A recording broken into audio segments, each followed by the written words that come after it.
자, 레위기 10장의 말씀은 이 나답과 아비후의 불순종과 죽음이라는 큰 위기에서 시작되었습니다.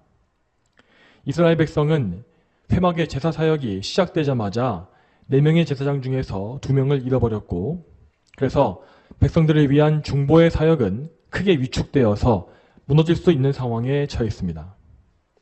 그러나 이 레위기 10장의 내용은 심판과 멸망에서 끝나는 것이 아니라 그 심판 속에서도 계속 부어주시는 하나님의 은혜로 이어지고 있습니다.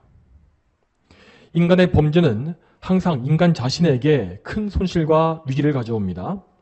하지만 번번이 하나님의 은혜는 그들의 죄보다 훨씬 더 큽니다. 하나님은 회막을 통해서 부어주시는 은혜를 거두지 아니하시고 그 사역이 앞으로도 이스라엘의 자손 대대에 이어질 것이라고 약속해 주십니다.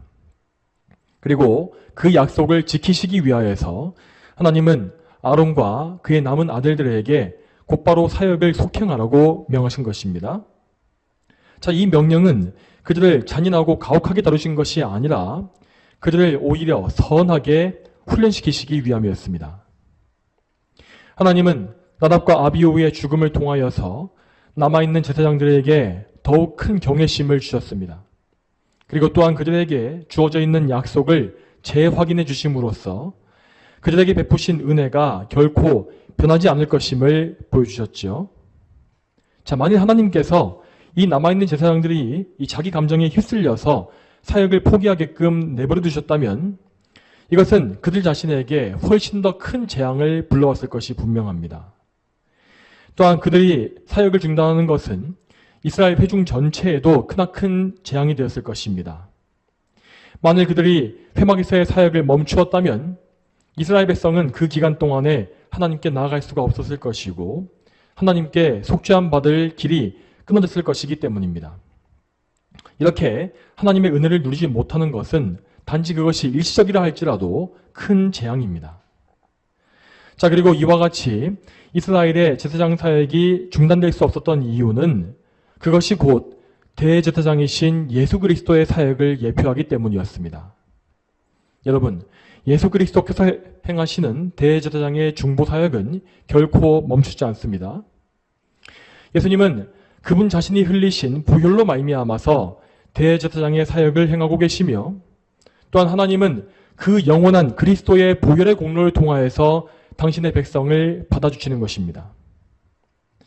그리고 예수님의 그 사역은 구약시대 제사장의 사역보다 훨씬 더 탁월합니다.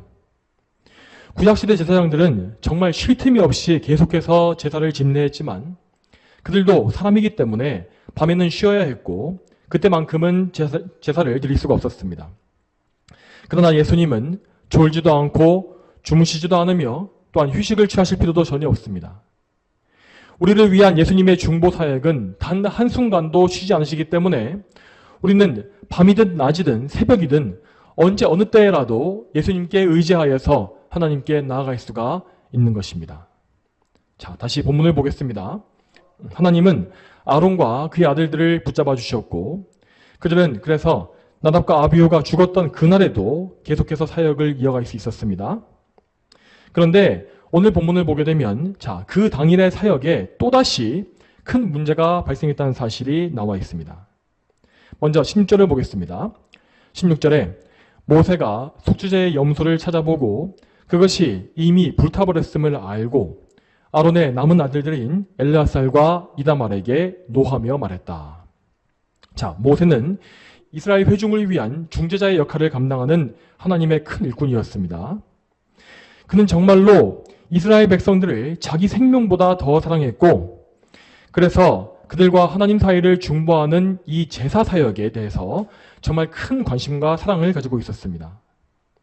그가 이스라엘 향해서 어떤 사랑을 가지고 있었는지는 출애굽기 32장에 나와 있는 금송아지 사건을 보면 잘 알 수 있습니다. 자, 이스라엘 백성들이 금송아지를 숭배함으로써 하나님을 진노하시게 했을 때에 하나님은 더 이상 이스라엘 백성들과 함께 가시지 않겠다고 선포하십니다. 출애굽기 33장 1절부터 3절까지 말씀에 하나님은 이렇게 말씀하십니다.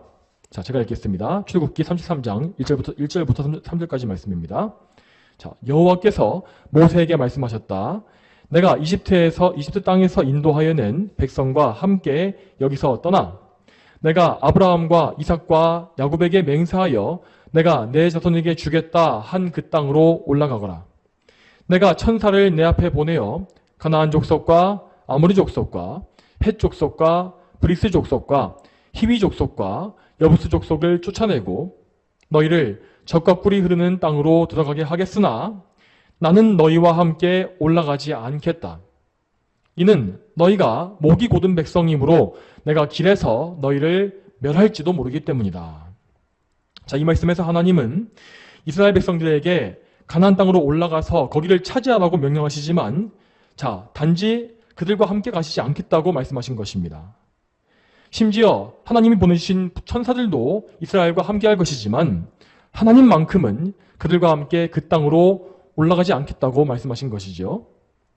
자, 이때 만일 모세가 하나님의 은혜를 귀히 여기지 않는 사람이었다면 하나님께서 함께 계시든지 안 계시든지 그는 상관하지 않을 것입니다. 자, 그저 그는 가나안 땅을 차지하는 것에 목적을 두고서 하나님을 무시했겠죠. 그렇지만 모세는 그렇지 않았기 때문에 하나님께 매달려서 그분의 은혜를 간청하고 있습니다. 모세에게는 하나님께서 동행해 주시는 것, 함께 해주시는 것이 가장 중요했기 때문입니다. 만일 하나님께서 함께하지 않으신다면 그들이 가나안 땅을 모두 차지한다 할지라도 그것은 아무 의미가 없다고 모세는 생각했던 것입니다. 출애굽기 33장 15절과 16절 말씀에 이렇게 말하고 있습니다. 모세가 여호와께 말씀드렸다. 주께서 친히 가지 않으시려거든 저희를 여기서 떠나 올려보내지 마소서.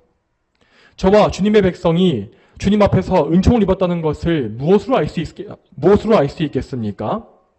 주께서 저희와 함께 가실 때에야 저와 주님의 백성이 땅 위의 모든 백성들과 구별되지 않겠습니까? 이 말씀에서 알 수 있듯이 모세에게 중요했던 것은 오직 하나님의 영광이 그들과 함께하는 것이었습니다. 또한 그가 이스라엘 백성을 사랑했던 이유 역시 그들이 하나님께 속한 하나님의 백성이었기 때문이죠. 그러므로 모세는 하나님께서 이스라엘과 함께 해주시고 그들에게 하나님의 은혜가 있다는 증거를 늘 보기 원했습니다. 모세는 항시 이러한 열심을 가지고 있었습니다. 그는 언제나 하나님과 함께하길 바랐으며 또한 이스라엘을 위한 중재자로서 이스라엘의 구원을 열망했습니다. 그리고 그가 가장 두려워했던 것은 이스라엘의 하나님의 영광이 떠나는 것이었습니다. 자, 그런 의미에서 이스라엘 진영의 한가운데 위치해 있었던 성막은 이스라엘에 하나님께서 함께 하신다는 영광스러운 상징이었습니다. 그리고 그 회막에서 하나님께 바치는 제물이 바쳐진다는 것은 이스라엘이 하나님과 계속해서 긴밀한 교제 관계를 가지고 있다는 증표였지요. 그래서 모세는 제사장들의 사역이 흐트러지는 것을 크게 경계한 것입니다.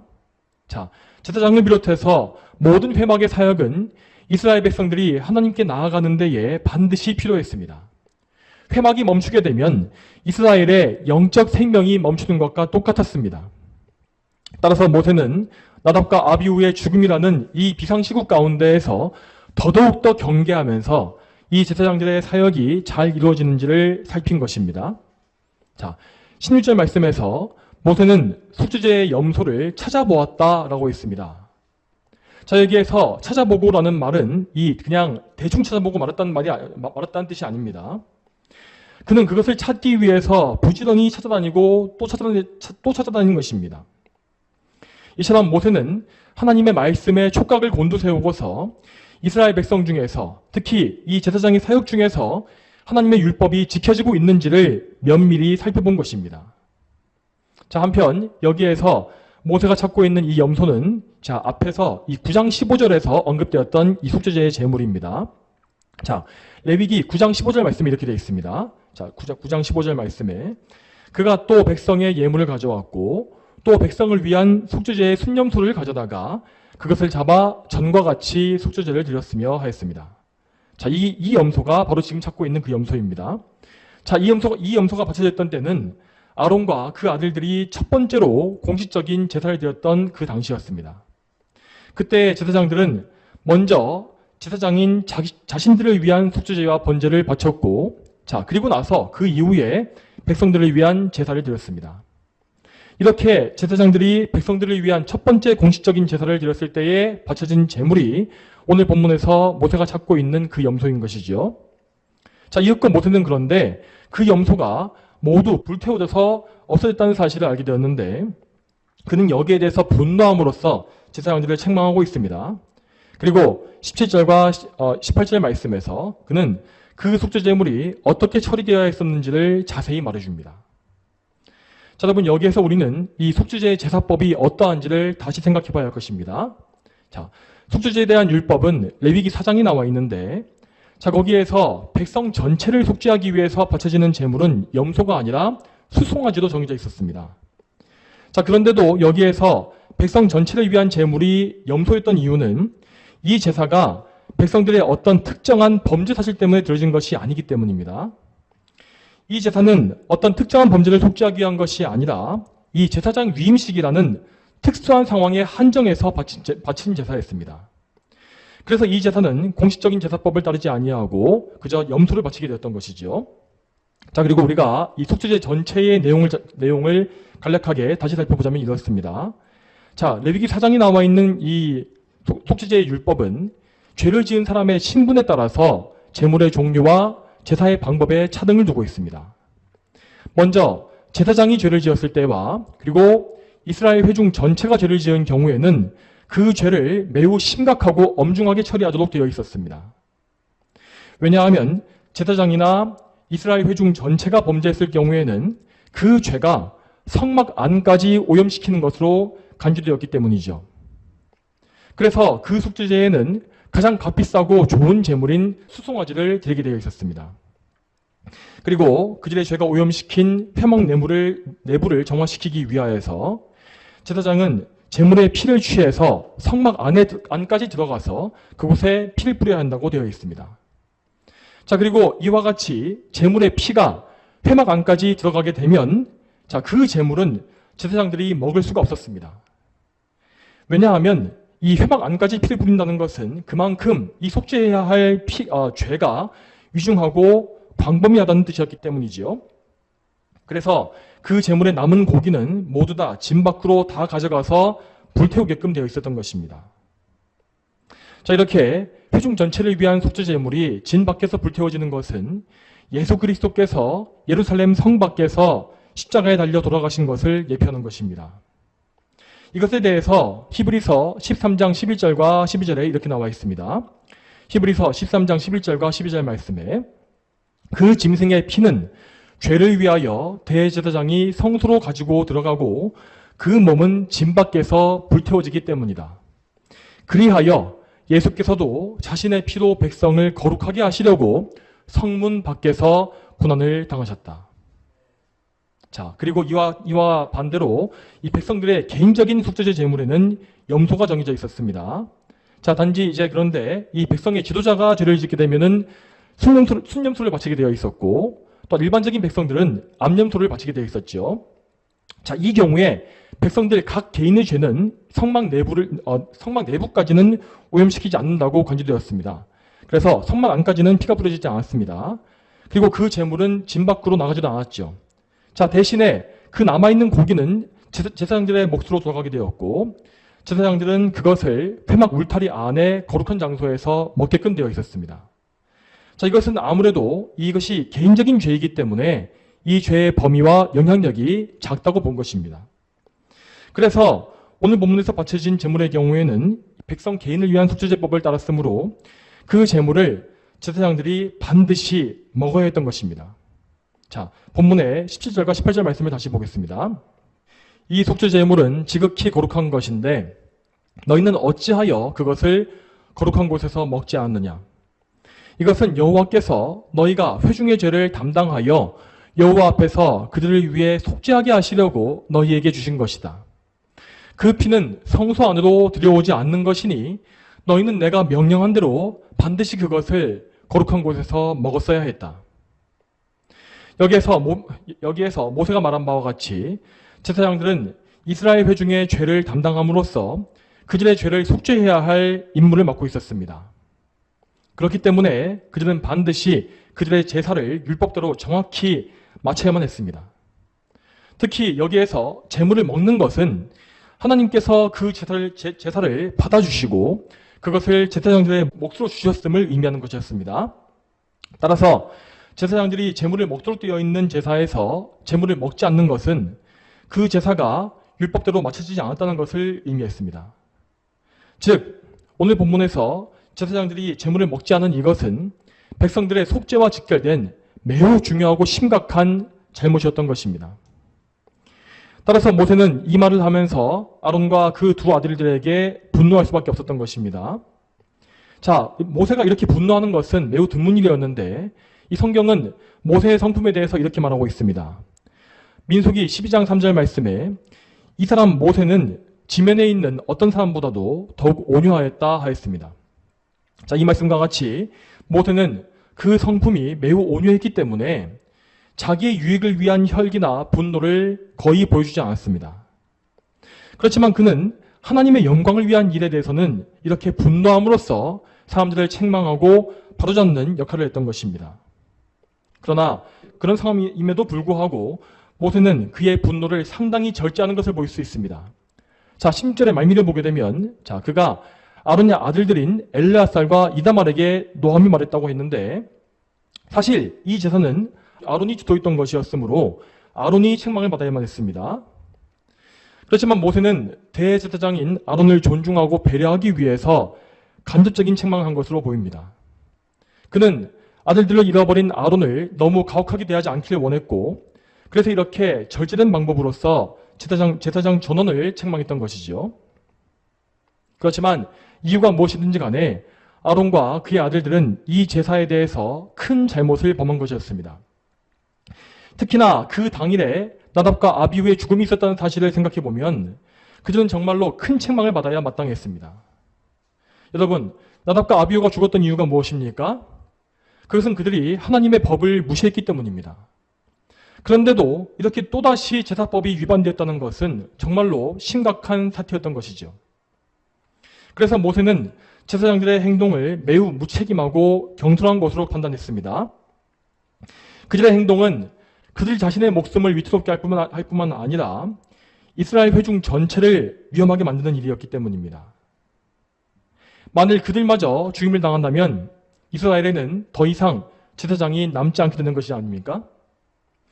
그러므로 모세는 제사장들에게 그들의 직무가 얼마나 무거운 것인지를 다시금 상기시켜 주려고 했습니다.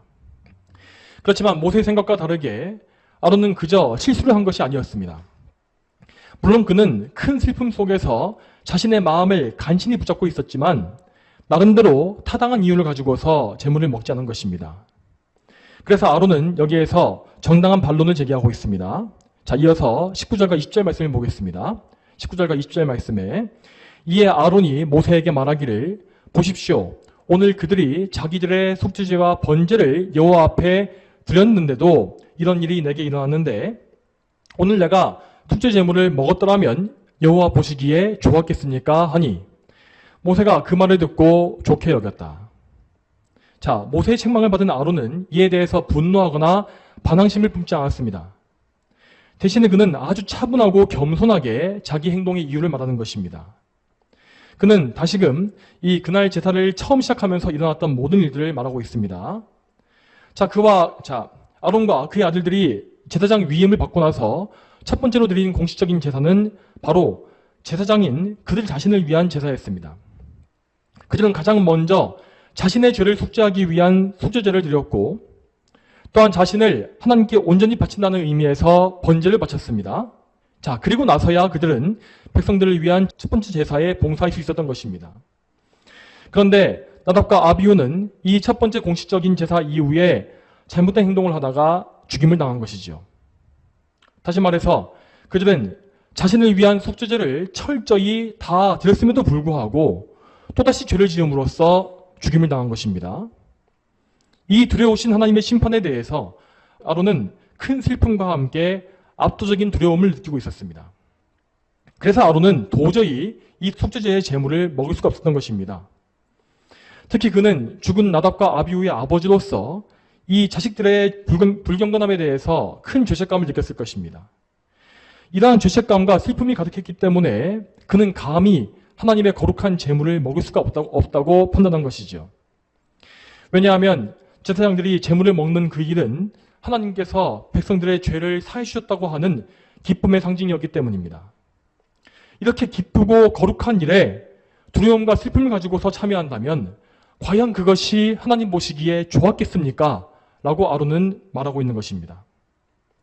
물론 율법의 원칙을 철저히 적용한다면 아론은 큰 죄를 지은 것이 맞습니다. 그렇지만 그는 하나님을 경외하고 존중하는 마음으로 인해서 불가피하게 이러한 잘못을 범한 것입니다. 그래서 모세는 그 마음을 알고서 아론의 말을 옳게 여겼고 또한 하나님도 역시 아론의 잘못을 전혀 책망하지 않으십니다. 자, 여러분, 여기에서 우리는 하나님께서 참으로 인격적인 분이심을 알 수가 있습니다. 하나님께서는 분명히 당신의 계명을 철저히 지키도록 요구하십니다. 그렇지만 그와 동시에 하나님은 우리 인간의 한계와 연약함을 깊이 이해하시는 분이시고 또한 우리 사람의 마음속에 있는 동기가 무엇인지를 훤히 보고 계십니다. 자, 나답과 아비후의 경우에 그들의 죄가 용서받지 못한 것은 그들의 마음속 동기와 행위, 그 두 가지 전부가 다 잘못되었기 때문입니다. 그들은 자기를 나타내고자 하는 그런 교만한 마음을 가지고서 하나님의 율법을 고의로 망친 것이었습니다. 하나님은 그들의 마음속 의도와 행위를 모두 판단하셨기 때문에 그들을 그렇게 무섭게 심판하신 것입니다. 그래서 그들은 그야말로 이스라엘의 온 회중에게 이 심각한 죄에 대한 두려운 본보기가 되고 말았습니다. 그렇지만 오늘 본문에서 아론은 하나님의 용서하심과 긍휼하심을 입고 있습니다. 자, 그 이유는 하나님께서 그 마음속에 중심을 보셨기 때문입니다. 자, 물론 이 말씀을 악용해서 하나님의 법을 함부로 여기지 마시기 바랍니다.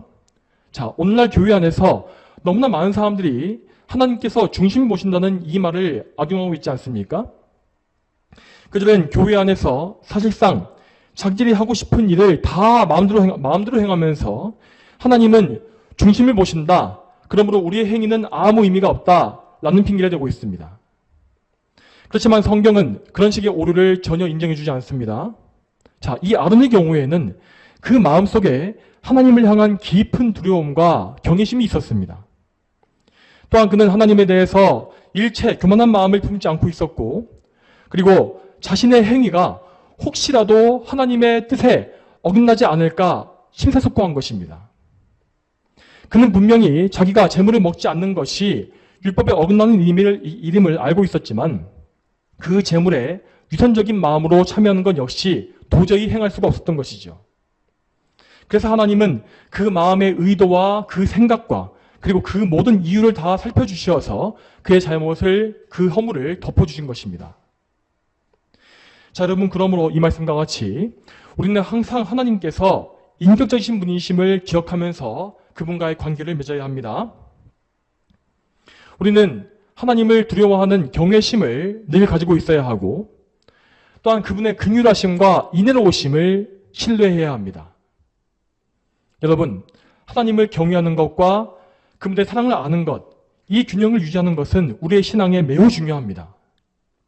이 균형이 깨어지게 되면 우리는 반드시 하나님을 잘못 알고 믿는 그런 오류에 빠질 수밖에 없기 때문입니다. 첫째로 만일 우리가 하나님을 경외하는 마음을 상실한다면 우리는 반드시 무율법주의의 오류에 빠질 것입니다. 이 오류는 이 오늘날의 기독교의 대부분을 차지하고 있는 신복음주의의 공통된 오류입니다. 그들은 신앙생활의 전반에서 도무지 하나님의 공의로우심과 거룩하심을 생각하지 않고 있습니다. 앞에서도 말했지만 그들은 교회에서 어떤 사역을 수행할 때에 이것이 성경적인지 아닌지를 거의 생각하지 않는 듯이 보입니다. 그저 사람의 마음에 이것이 흡족하고 특히 그들에게 그것이 감동과 기쁨을 준다면 그들은 그 모든 것을 교회 안으로 다 받아들이고 있습니다. 그렇지만 우리는 항상 하나님의 말씀에 근거해서 교회를 세워나가야 합니다. 우리는 나답과 아비후가 당한 이 본보기를 통하여서 하나님이 얼마나 두려우시고 강한 분이신지를 늘 기억해야 하는 것입니다. 자, 그리고 또한 이와 반대로 우리는 하나님을 경외하는 가운데에서 항상 그분의 사랑, 긍휼하심과 인애를 기억해야 합니다. 만일 우리가 하나님의 사랑을 잊게 된다면 우리는 마치 바리새인들과 같은 율법주의자가 되고 말 것입니다. 그러므로 우리는 항상 하나님의 무한한 사랑에 대해서 기억해야 합니다. 하나님께서 이루어주신 구속사역이 어땠는지를 우리는 늘 생각해야 하는 것입니다. 여러분, 하나님은 그분의 하나뿐인 독생자를 내어주심으로 말미암아 우리를 향한 그분의 사랑을 확증하신 분이십니다. 하나님은 결코 말로만 사랑하시는 분이 아니라 가장 실제적이고 명확하며 열정적인 사랑을 하시는 분인 것입니다. 그러므로 우리는 하나님께 책망을 당할지라도 그분이 어떤 분이신지를 잊지 말아야 합니다. 하박국 3장 2절 말씀에 이런 말씀이 있습니다. 하박국 3장 2절 말씀에 여호와시여 내가 주님의 소문을 들었습니다. 여호와시여 주께서 하신 일을 경외합니다. 주께서 수년 내에 주님의 일을 소생시켜 주소서. 이 수년 내에 알게 하여 주소서. 진노 중에라도 긍휼을 기억하소서. 하박국은 유다 백성에게 임박한 하나님의 진노와 심판을 생각하면서 두려워했습니다. 그렇지만 그는 그 두려움 속에서도 하나님의 긍휼하신 성품을 기억하고 있습니다. 그래서 그는 기도하기를 진노 중에라도 긍휼을 기억하소서라고 말씀드릴 수 있었던 것입니다. 자, 여러분, 지금 우리는 하나님을 인격적인 분으로 알고 모시는 것이 무엇인지를 보고 있습니다. 우리는 하나님을 경외하고 그분께 합당한 자세를 가지기 위하여서 우리 마음의 동기를 늘 살펴야 합니다. 자, 오늘 본문에서 하나님은 분명히 이 사람의 동기를 살피시는 분으로 나와 있습니다. 하나님은 아론이 가지고 있었던 사랑과 경외심, 즉 그 안에 있는 올바른 동기를 판단하셨고 그래서 그를 불쌍히 여겨주셨습니다. 자, 그러므로 이와 같이 우리는 항상 우리 마음의 동기가 무엇인지를 살펴야 합니다. 우리는 언제나 우리가 하나님 앞에서 위선을 행하지 않게끔 주의해야 합니다. 우리 마음속에 어떤 좋은 동기가 없이, 올바른 동기가 없이 외적으로만 순종하는 척하는 것을 성경은 위선이라고 부릅니다. 하나님은 위선자에게 결코 속지 아니하시며 그들의 속에 있는 죄악과 외식을 매우 혐오하십니다. 그래서 예수님은 늘 바리새인들을 대적하시고 그들을 항상 신랄하게 책망하신 것입니다. 그러므로 사랑하는 성도 여러분, 우리는 늘 하나님을 경외하고 하나님을 사랑해야 합니다. 그리고 우리의 마음의 동기가 늘 우선되어야 하고 거기에서 우리의 행위가 나와야 하는 것을 기억해야 합니다. 자, 여러분, 그렇지만 때로는 정말 우리의 마음이 잘 움직이지 않을 때가 있지 않습니까? 우리는 너무나 연약해서 이 상황과 환경, 또한 우리의 감정과 몸의 상태 등등에 큰 영향을 받습니다. 너무나 바쁘거나 상황이 또 괴로울 때에, 또한 우리의 마음이 너무 낙심되거나 몸이 지치고 힘들 때에 우리는 하나님께 순종하고 싶지 않은 마음이 강하게 될 때가 있습니다. 가장 대표적으로 가정예배나 기도생활, 말씀 묵상, 교리 연구와 같은 이런 개인적인 경건 생활을 등한히 하고 싶은 유혹이 늘 찾아오죠. 자, 이런 경우에 우리는 마음에서 우러나오지 않는 것이 의미가 없다고 핑계를 대면서 영적인 의무를 등한히 할 때가 있습니다. 여러분, 그렇지만 이것은 오히려 죄를 하나 더 짓는 것입니다. 우리의 마음이 잘 움직이지 않는다면 영적인 의무를 포기할 것이 아니라 우리의 마음을 바꿔야 하지 않겠습니까? 우리의 마음이 잘 움직이지 않더라도 우리는 하나님과 동행하기 위하여서, 하나님을 기쁘시게 하기 위해서 우리 자신을 복종시켜야 할 때가 있는 것입니다. 시편 42편과 43편에서 이 시편의 저자는 마음이 매우 불안하고 낙심한 상태에 있었습니다. 그렇지만 그는 하나님을 다시 바라보고 붙잡기 위하여서 자기 영혼에 이렇게 명령하고 있습니다. 시편 42편 5절 말씀에 내 영혼아 내가 어찌하여 낙담하며 내 속에서 불안해하느냐. 너는 하나님을 바라라. 나는 그 얼굴의 구원으로 인하여 여전히 그분을 찬양할 것이다. 그리고 그는 이와 똑같은 말씀을 3번이나 반복하면서 계속해서 자기 자신을 설득하고 있습니다. 여러분, 이와 같이 우리 역시 우리의 마음을 잘 제어하는 방법을 알아야 할 것입니다. 이 시편 42편의 저자가 그 마음을 다스리는 방법은 하나님이 누구이신지를 기억하는 것이었습니다. 그는 먼저 하나님의 전능하심을 생각하였고, 또한 그 전능하신 하나님께서 자신에게 구원을 베풀어 주신 사랑의 하나님이심을 기억했습니다. 이와 같이 하나님이 누구이신지를 생각한 이후에 그는 다시금 힘을 얻어서 하나님께 부르짖어서 기도할 수 있었던 것입니다. 여러분, 이와 같은 영적인 훈련과 순종이 우리의 삶에도 반드시 필요합니다. 우리는 우리 자신에게서 능력이나 힘을 찾지 않는 연습을 늘 해야 합니다. 우리는 항상 먼저 우리가 힘이 없을 때에 하나님을 생각하고, 또한 하나님께서 보내주신 유일한 구원자이신 예수 그리스도를 기억해야 합니다. 그렇게 함으로써 우리는 우리의 생각을 복종시키고, 또한 우리의 마음속 사랑에 불을 붙여야 합니다. 그렇게 우리의 마음과 생각을 주님께 집중한 이후에 우리는 성령님의 능력에 의지함으로써 우리의 의지와 동기를 새롭게 해야 하는 것입니다. 자, 이제 마지막으로 오늘 본문에서 우리는 우리 주 예수님께 더욱더 의지해야 하는 이유를 발견할 수 있습니다. 자, 오늘 본문에 나와 있는 아론의 말은 구약시대에 존재했던 어쩔 수 없는 한계를 보여주고 있습니다. 자, 오늘 본문의 19절 말씀을 다시 보게 되면 아론은 이렇게 말하고 있습니다. 보십시오. 오늘 그들이 자기들의 속죄제와 번제를 여호와 앞에 드렸는데도 이런 일이 내게 일어났는데. 자, 이 말씀에서 아론은 가장 영광스러운 하나님의 대제사장이었고, 또한 그는 자기 직무를 잘 감당하기 위하여서 먼저 자신을 위한 속죄제와 번제를 바쳤습니다. 그리고 이것은 죽은 나답과 아비후도 마찬가지였지요. 그렇게 율법에 따라서 모든 제사를 바쳤음에도 불구하고 그들에게는 이토록 큰 재앙이 닥친 것입니다. 물론 이것은 1차적으로 하나님이 얼마나 두려우신 분인지를 보여주는 말씀이지만, 동시에 이것은 구약시대에 존재했던 두려움과 어두움을 보여주는 것이기도 합니다. 여러분, 그렇다면 오늘날의 신약시대를 살고 있는 우리는 어떠합니까? 우리는 지금 그리스도이신 예수님, 우리의 의의 태양 되신 예수님을 명확히 알고 믿을 수 있는 그런 복된 시대에 살고 있지 않습니까? 우리는 예수 그리스도께서 십자가의 희생제사를 마치신 이후에 살고 있기 때문에 구약시대와 비교할 수 없이 밝은 빛 가운데 신앙생활을 할 수 있는 것입니다. 우리는 이미 율법을 모두 성취하신 예수 그리스도를 믿고 있습니다.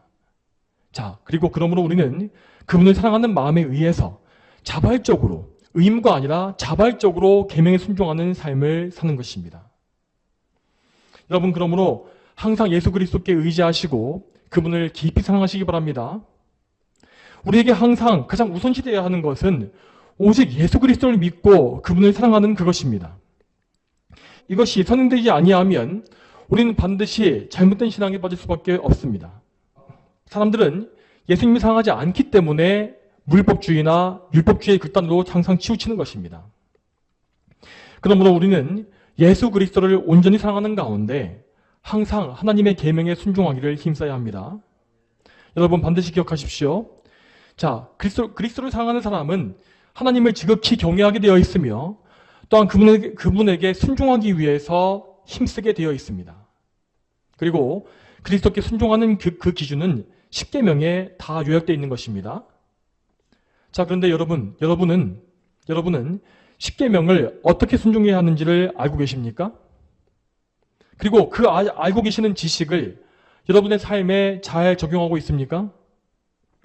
마음을 다하고 목숨을 다하고 뜻을 다해서 하나님을 사랑하고, 또한 이웃을 나 자신과 같이 사랑하는 계명 준수의 삶을 살기 위해서 여러분은 힘쓰고 계십니까? 만일 여러분이 여러분의 삶 가운데에서 하나님의 계명을 생각하지 아니하고 그저 여러분의 정욕을 위해 살거나 혹은 사랑이 없고 차가운 신앙생활을 계속하고 있다면 여러분은 지금 그리스도와 전혀 관계가 없는 삶을 살고 있는 것입니다. 또한 여러분은 복음 안에서 자유를 누리고 있는 것이 아니라 오히려 그 자유를 악용하여서 방종과 불순종을 행하고 있는 것입니다. 자, 왜 그렇겠습니까? 왜냐하면 그리스도를 사랑하는 사람은 결코 그러한 불순종과 방종을 행할 수가 없기 때문입니다. 그리스도를 알고 그분을 사랑하는 사람은 그분의 사랑에 감사하게 되어 있으며 또한 삼일체 하나님께 마음과 생각과 뜻을 집중하게 되어 있습니다. 그의 생각은 하나님으로 가득 채워지게 되어 있으며 또한 그 감정 역시 하나님을 사랑하는 뜨거운 마음으로 채워지게 되어 있습니다. 그리고 마지막으로 그의 의지 역시 하나님을 기쁘시게 할 일들에 맞춰지게 되어 있지요. 자, 그러므로 그리스도를 사랑하는 것은 반드시 자발적인 계명 준수와 순종으로 이어지게 되어 있다는 것입니다. 여러분, 이러한 순종의 삶은 참된 성도에게 필연적인 결과입니다. 왜냐하면 그들의 주인이신 하나님께서 그들을 반드시 그 순종의 길로 이끌어 가시기 때문입니다. 여러분, 그러므로 오늘도 여러분의 삶과 생활을 다시 한번 깊이 점검하시고 생각해 보시기 바랍니다. 그리고 여러분의 삶 속에서 그리스도를 사랑하는 것과 반대되는 모든 것을 제거하기 위하여서 하나님께 오늘도 간구하십시오. 이 예배가 끝난 이후에 우리는 또다시 기도회로 나아갈 것입니다. 이 기도의 시간을 절대 헛되이 보내지 마시기 바랍니다. 오늘 들으신 말씀에 여러분 자신의 안과 밖을 비추어 보시고 그래서 이 기도의 시간을 철저한 회개의 시간으로 삼으시길 바랍니다. 거룩하신 하나님께서 저와 여러분 모두에게 은혜를 베풀어 주시어서 우리가 항상 그리스도를 사랑하며 그분께 순종하고 충성하는 그런 삶을 살게 해주시기를 소망합니다. 다 함께 기도하시겠습니다.